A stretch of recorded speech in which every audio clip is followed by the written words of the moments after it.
Let's start.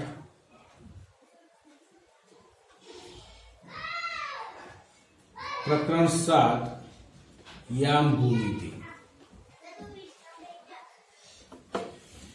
જો યામ ભૂમિતિ નામનું પ્રકરણ તમે ધોરણ 9 માં પણ ભણી ગયા છે ને યાદ? તો આ એનાથી એક સ્ટેપ આગળ છે. આ પ્રકરણમાં આપણે શું ભણીશું? તો એક તો બે બિંદુઓ વચ્ચેનું અંતર શોધતા શીખીશું. બરાબર? એટલે એક વસ્તુ આ ભણીશું. બીજું, વિભાજન બિંદુના યામ શોધતા શીખીશું. અને ત્રીજી વસ્તુ છે ત્રિકોણનું ક્ષેત્રફળ. પરંતુ ત્રિકોણનું ક્ષેત્રફળ હાલ 2020 માટે તમારા કોર્સમાંથી કાઢી દીધેલ છે. એટલે આપણે આ બે જ પોઈન્ટ ભણવાના છે.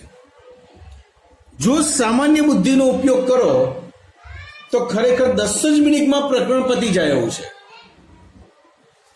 પરંતુ પ્રકરણનો એક એક દાખલો થોડો થોડો થોડો થોડો ટ્વિસ્ટ છે. એટલે હું ઘણું બધું શીખવાડીશ, પણ જે પણ શીખવાડીશ એમાં બે જ નિયમ વપરાશે. તો શરૂઆત આપણે અંતરથી કરીએ, જેને આપણે અંતર સૂત્ર તરીકે ઓળખીશું. પરંતુ જો સામાન્ય બુદ્ધિ વાપરશો તો આગલી 10 મિનિટમાં આ વસ્તુ તમારી ક્લિયર થઈ જશે, એકદમ પરફેક્ટ થઈ જશે. ફક્ત દાખલા ઘણા બધા આવશે જો 3 પીરિયડ જશે. એવી રીતે ફરીથી શરૂ થશે, બીજી 10 મિનિટમાં આ ક્લિયર થઈ જશે. કન્સેપ્ટ બરાબર સમજજો અને જ્યારે હું પૂછું એનો તરત મને જવાબ આપજો.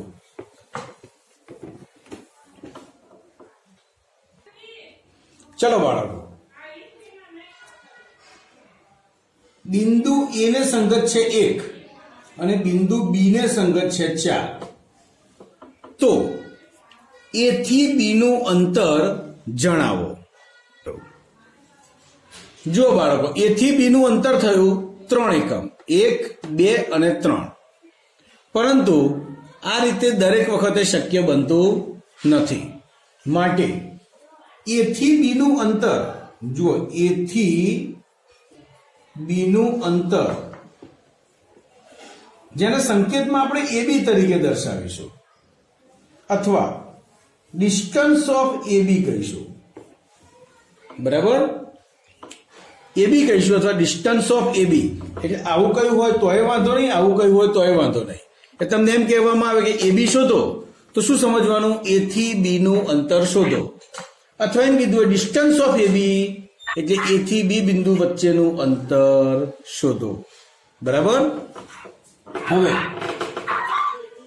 ખરેખરમાં જૂના કોર્સમાં ધોરણ 8માં સંખ્યા રેખા પર આવેલા બે બિંદુઓનું અંતર શોધવાનું સૂત્ર આવતું હતું, પરંતુ નવા કોર્સમાં નીકળી ગયું એ તમે આ વસ્તુ ભણ્યા નથી.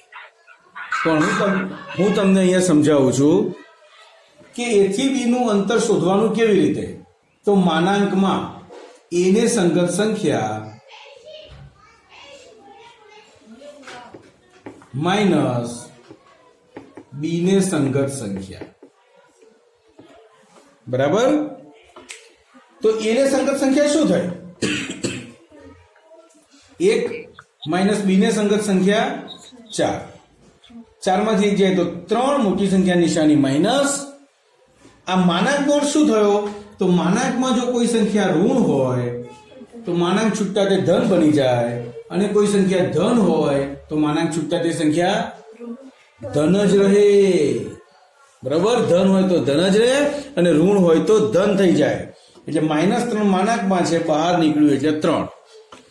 હવે તમને પ્રશ્ન છે કે સર આ માનાંક રાખવાની શું જરૂર? તો માનાંકનો નિયમ જ છે ઋણ સંખ્યા ધન થઈ જાય, ધન સંખ્યા ધન રહે. એટલે કે જ્યાં જવાબ ફક્ત ને ફક્ત ધન સંખ્યા આવવાનો હોય ત્યાં આપણે માનાંકનું એક જરૂર પડે છે ગણિતમાં. હવે અહીંયા કેમ ધન સંખ્યા જવાબ કેમ ઋણમાં ના આવે એવો તમારો પ્રશ્ન હોય, તો ક્યારે પણ અંતર ઋણ ના હોય. બરોબર? માનો કે તમે સીધા ચાલો છો, 10 કિલોમીટર ચાલ્યા, તો તમે એમ કહું 10 કિલોમીટર ચાલ્યો. માનો તમે ઊંધા ચાલો છો 10 કિલોમીટર, તમે એમ કહું -10 કિલોમીટર ચાલ્યો? ના, હું ઊંધો 10 કિલોમીટર ચાલ્યો, પણ ચાલ્યો તો 10 જ કિલોમીટર. એટલે અંતર હંમેશા ધન હોય, એ ક્યારેય ઋણ ન હોય. બરાબર? ચાલો હવે એ ને સંગત સંખ્યા છે -2 અને બી ને સંગત સંખ્યા છે 4. તો ચલો એ થી બી વચ્ચેનું અંતર કહો. તો જ્યારે આવી રીતે સંખ્યા રેખા ઉપર બે બિંદુઓ આપેલા હોય ત્યારે તો આપણે અંતર મૌખિક ગણી કાઢીશું, પરંતુ હું સૂત્રની રીતે બતાવું.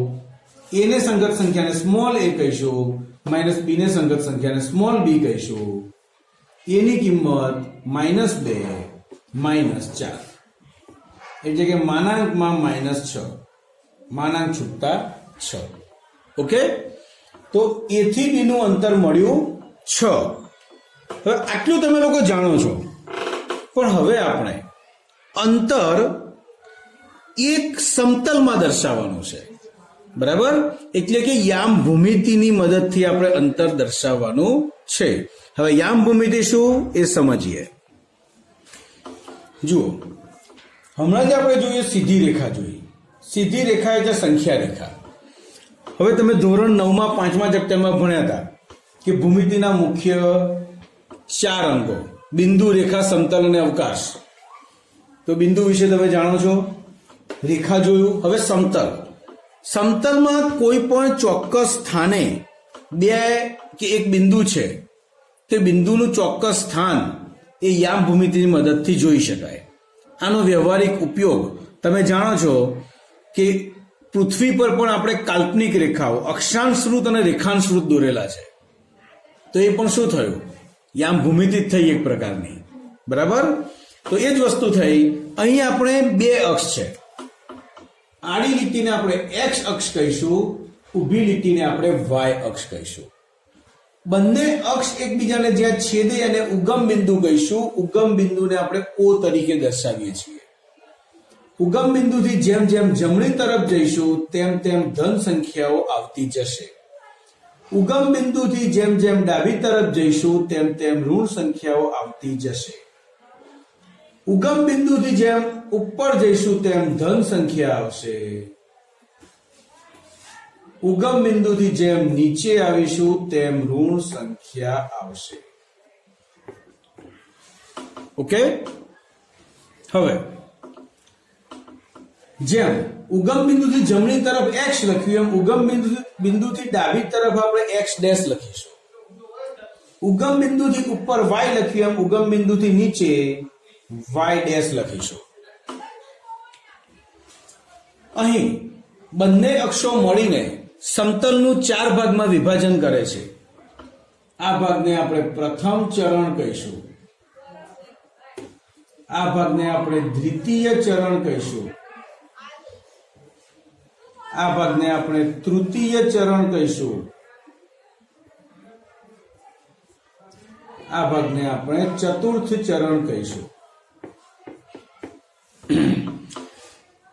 જેને આમ પણ કહી શકાય, ખૂણો x o y નો અંદરનો ભાગ થયો પ્રથમ ચરણ, ખૂણો x ડેશ o y નો અંદરનો ભાગ થયો દ્વિતીય ચરણ, ખૂણો x dash o y dash નો અંદરનો ભાગ થયો તૃતીય ચરણ અને ખૂણો x o y ડેશ નો અંદરનો ભાગ થયો ચતુર્થ ચરણ. આમ તમારી સામે અહીં 4 ચરણો છે. ધારો કે કોઈ પણ બિંદુ છે આ, તો એ બિંદુનું સ્થાન તેના યામ પરથી નક્કી કરી શકાય. પ્રથમ બિંદુનો x યામ જોવાનો. તો x અક્ષ પર 3 અને y અક્ષ પર 2. તો 3 અને 2 એ આ બિંદુનું નિશ્ચિત સ્થાન થયું કહેવાય. એને આ રીતે લખી શકાય: a 3 2. એ બરાબર 3 2 નહીં લખવાનું. a 3 2 આ કહેવાય બિંદુ એ ના યામ. જે અત્યાર સુધી હું બોલ્યો બધું તમે ધોરણ 9માં ભણીને આવ્યા છો. બરાબર? આપણે અહીંયાથી આગળ વધવાનું છે, પણ 9મું ધોરણ તાજું કરવું જરૂરી હતું. એવી રીતે જેમ પ્રથમ ચરણમાં તમે જોઈ શકો છો, આ x યામ કહેવાય, આ y યામ કહેવાય, બંને પ્લસ છે. એવી રીતે જો બીજું ચરણ હોય તો x યામ માઇનસ હોય, y યામ પ્લસ હોય. ત્રીજા ચરણમાં બંને યામ માઇનસ છે. જુઓ, માઇનસ માઇનસ. ચોથા ચરણમાં x યામ પ્લસ, y યામ માઇનસ. તમને આમાં એવો પણ પ્રશ્ન આવી શકે છે કે -5 બે બિંદુ કયા ચરણમાં હોય? તો માઇનસ પ્લસ દ્વિતીય ચરણમાં, બરાબર.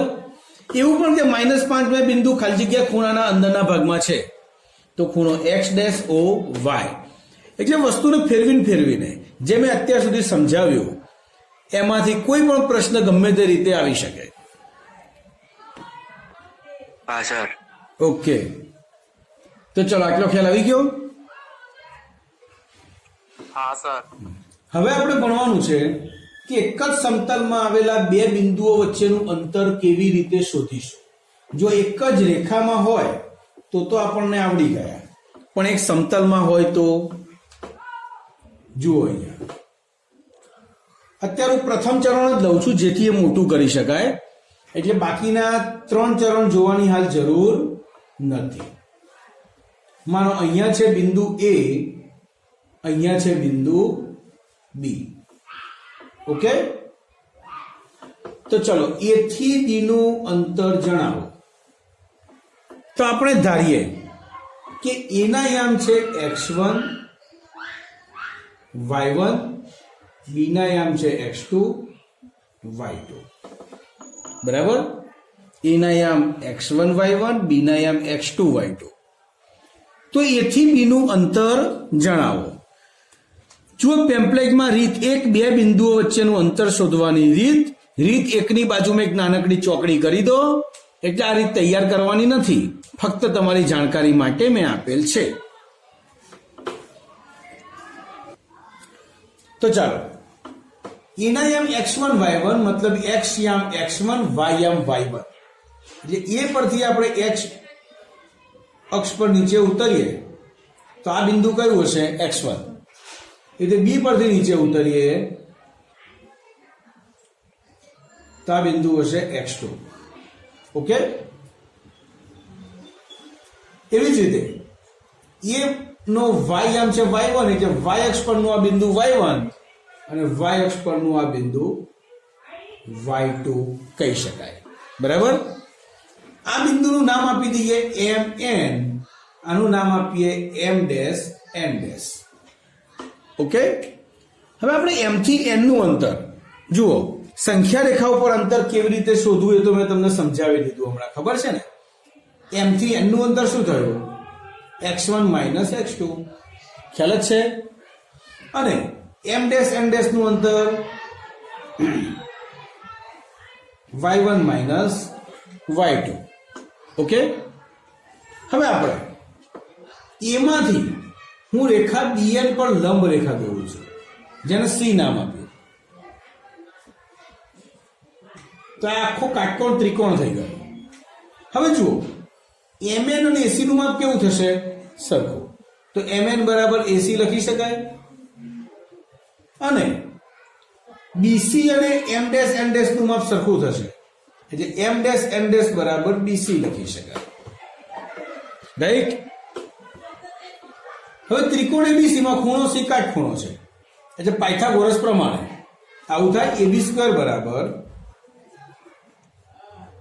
AC² plus BC², right.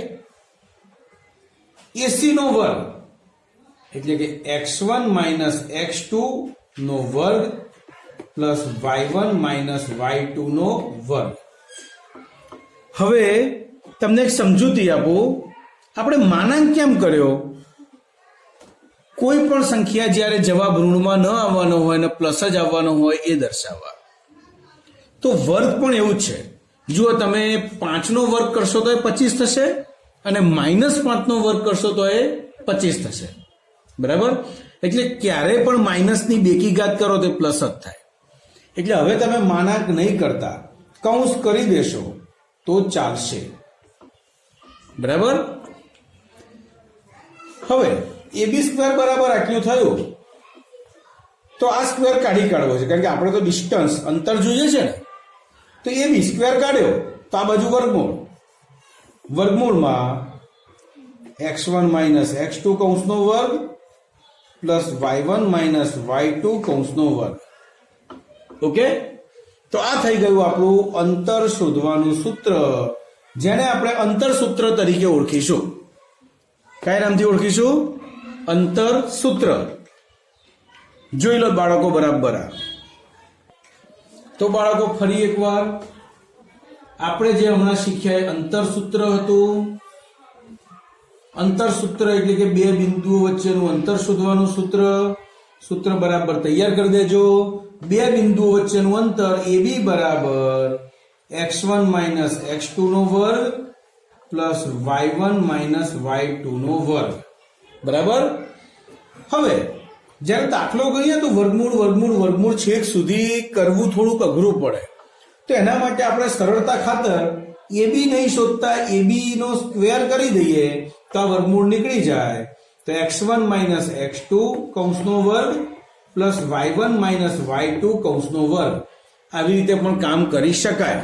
હું બંને રીતે વારા પરથી તમને શોધીને શીખવાડીશ, ચિંતા ના કરતા. બરાબર. હવે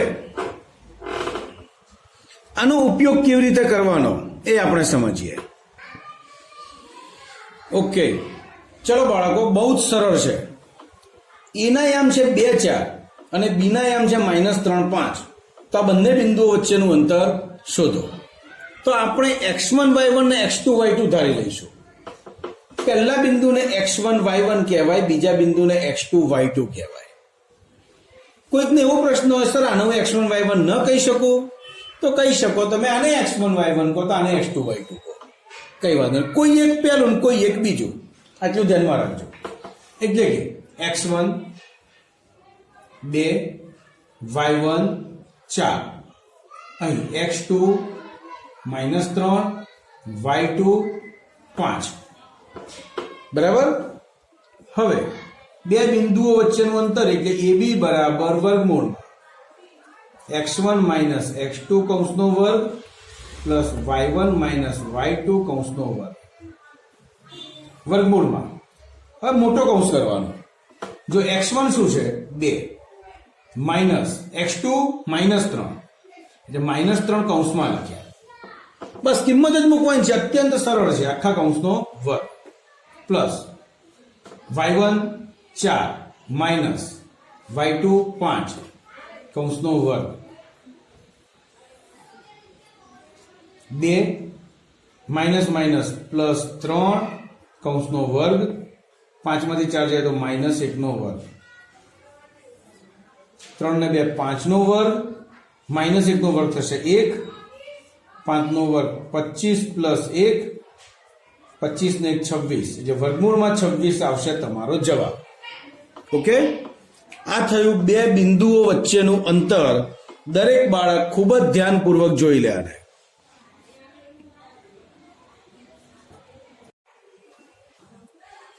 ચલો બાળકો, હવે સ્ટાર્ટ કરીએ રીત 2. આપેલા બિંદુઓ સમરેખ છે તે દર્શાવવાની રીત.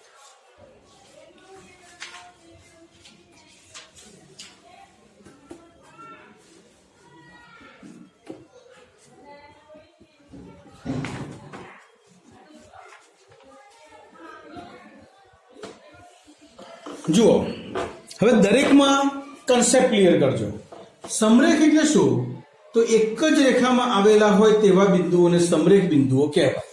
ધારો કે આ બિંદુ છે A, આ બિંદુ B અને આ બિંદુ C. બરાબર. આ પ્રકારના બિંદુઓને શું કહેવાય? સમરેખ બિંદુઓ. હવે આ બિંદુઓ સમરેખ છે તે સાબિત કેવી રીતે કરવું? તો બહુ સરળ છે. અંતર સૂત્ર. A થી B નું અંતર શોધો, માનો 2 છે. B થી C નું અંતર શોધો, માનો 3 છે. અને ત્યારબાદ A થી C નું અંતર શોધો, માનો 5 મળ્યું. તો આ બેના અંતર જેટલું આ અંતર મળે સરવાળા જેટલું તો સમરેખ છે. માનો 6 મળ્યું, વધારે કે ઓછું મળે એટલે સરખું ન થાય તો સમરેખ નથી. બરાબર. તો અંતે શોધવાનું શું? અંતર અંતર અંતર. ખબર પડી ગઈ? એટલે અંતર સૂત્ર. હમણાં તો એક જ દાખલો ગણ્યો, પણ હવે અહીંયા 3 વખત આપણે અંતર શોધીશું. એટલે આ પ્રકારના દાખલા, આ ચેપ્ટરના દાખલા થોડા લાંબા થશે, પણ હાર્ડ નથી. બરાબર. દરેકમાં આપણે x1 y1 ને x2 y2 ધ્યાનમાં રાખવાનું, એમાં ભૂલ ના પડવી જોઈએ. બરાબર. તો ચલો એક દાખલો જોઈએ.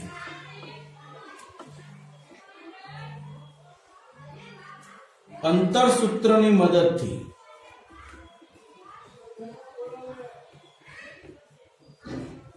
બતાવો કે 5 1